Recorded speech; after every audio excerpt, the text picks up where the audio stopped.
Hey everybody, what's up? Welcome back to Crypto Grinders. So last week we covered on how to retire. Both of them gave me advice on how to increase my monthly salary through like doing side jobs, freelance jobs, how to hustle it out more. And yes, it works. Yes, I feel like dying. So this week's episode would be on how to retire without feeling like you're dying. Right. So okay, as a single person, right, no matter how much I made it efficient, so I can cut down on areas that I'm not very good at and doesn't give me high ROI, and then I move on to stuff that I can do with a bit less effort and gives me more returns. So even if I optimize that, I can keep that same amount of salary, but that's about as high as I can go. What's ROI? Return on investment or interest? No, Yeah, investment. investment. Yeah. So I think the question now is that Mike has been actively working, right? And you know it's overwork and it's burning out, right? So the question is how then can he get into passive income, and so that he can still be sustainable and at the same time he can get to his goal. If I open a Patreon account, would anyone of you like send me money? This is my address. Is it? My address is like here. Yeah. I think you see, we gave you suggestions about how you could improve yourself, Yes. right? Using those techniques, right? Because he already has certain skills and experiences, right? So we wanted him to further improve himself so that he can command a higher pay, higher fee, right? So in turn, the ROI goes up. But however, he's being drained out. So he cannot retire comfortably. And it's just been a week. And it's been just a week, right? So Mike being the efficient guy, being young and efficient, he will say, hey, I don't think I can last 2 years to even 5 years on this. Heck, I won't even probably last until 65. So in this episode, we're gonna cover how he can actually do all those things and be able to retire comfortably and retire rich. Okay, so you are someone who has all those skills. Okay, teaching, copywriting. Okay, that's your skill and your experience. Charm, negotiation, and your charm, potential model and whatnot. So have you ever thought about building a business, Mike, based on all this? I think it's what business? Well, you can think about tuition, right? You could even think about having a copywriting business, right? Where you can, for example, start with one tuition center first, with one to three other teachers other than yourself, right? Usually it's either friends, or you can just start off, because after you worked so long and hard, right? I'm sure you have enough capital to at least rent a place and kind of get a nice small little tuition center going. Isn't it like really competitive? It is. That's why the branding and marketing has to come into play. Also, your previous reputation and relationship with your students and the teachers, the student and the parents would actually help you on getting your first few students through the gate. How do I know when I'm ready? Well, like after how long? You don't really know when you're ready. Sounds To like be a very honest with you, relationship kind of you know, thing. to be very honest, when you start a business, there's no such thing as being completely ready, right? There is a very high potential of failure, but at the end of the day, it is the risk that you have to take in order for you to enjoy the life that you want to have in the years to come.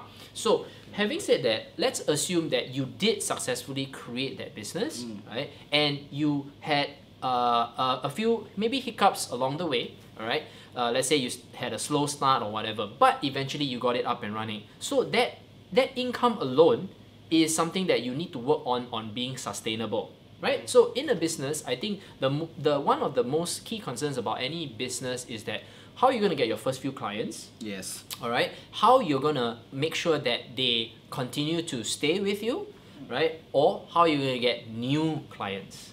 Okay, I think that's sustaining, renewing them at the same time, sustaining them, and also having that consistent, sustainable business where the revenue is consistent. Because every business, right, especially in a competitive market, may not be a bad idea. Because when it's a competitive market, means there's enough market demand. It's just that how are you gonna get your brand or your company out there?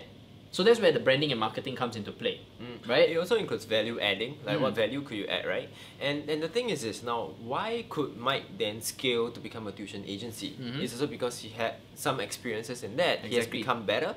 And then the question to all of you is, are you good at your skills, and therefore you can translate or you can transfer that skills to somebody else? So if, for instance, Mike is very good at modeling, right? And which is he's not, okay? But what if he can translate the idea of modeling or transfer the idea, the techniques, the skills, you know, to somebody. And then you keep transferring that skills, and then after that he becomes the manager of those models. So Mike also has interest in modeling, right? So if he was somewhat someone who actually successfully went into the space, he started modeling, right, for certain commercials, underwear and whatnot, and started appearing in various magazines, right? So he has built a portfolio, right? He has built a portfolio for himself. So from there, he will ask himself, hey, if someone like myself could actually step into the space, I'm sure there are many other people in the space that look like me that want to come into the space, right, but don't know how, or they don't know the avenues. Perhaps I can write an article, I can write a book, or I can create a website that can help all these people, right, who want to be models as well and step into the space. From then, I can actually create an academy for models who are who want to be models in this space. Exactly. And then from then, that is already a business in itself. You see? Yeah. Right? So I've given him two ideas: the tuition, the modeling agency or modeling academy and whatnot. And then the third one is his full-on, let's say he just wants to focus on copywriting.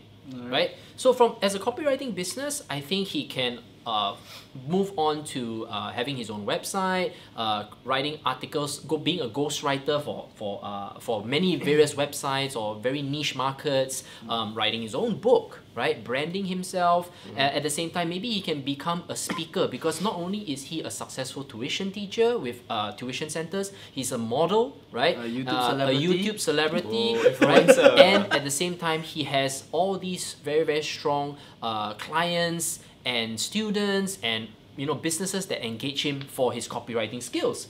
You see, there you go, guys.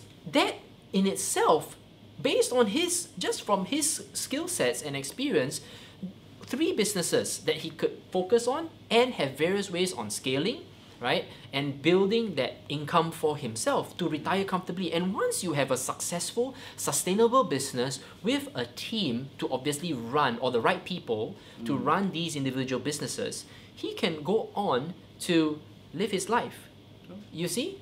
From then, he has already more or less, not only just made 10K, he's probably making 100K a month to even 200K a month easily, because of the fact that he has built his business. Now, of course, there are many other aspects and risks that we're not highlighting in this video, but we're giving you this idea of, hey, can I do that? So I hope that this video has actually helped you out, Mike. Do you feel that this is more sustainable? Yeah, because you started a business with just your mouth. At least I have like 3 skills backing me up.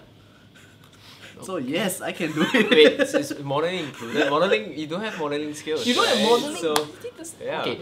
Anyway, if there is anyone who is interested on hiring Mike as a model, feel free to email us at info@cryptogrinders.com. Big dummy, right? that helps. So, anyway, jokes aside, guys, we hope that this video has really opened up your mind and also given you more insights to how you can earn more income. At the same time, whether is it active or passive, whichever route that you choose, and whether or not you would like to eventually bring that business or those skill sets to become a business is entirely up to you. So we hope that this video has helped you out. We'll see you in the next video. See you guys.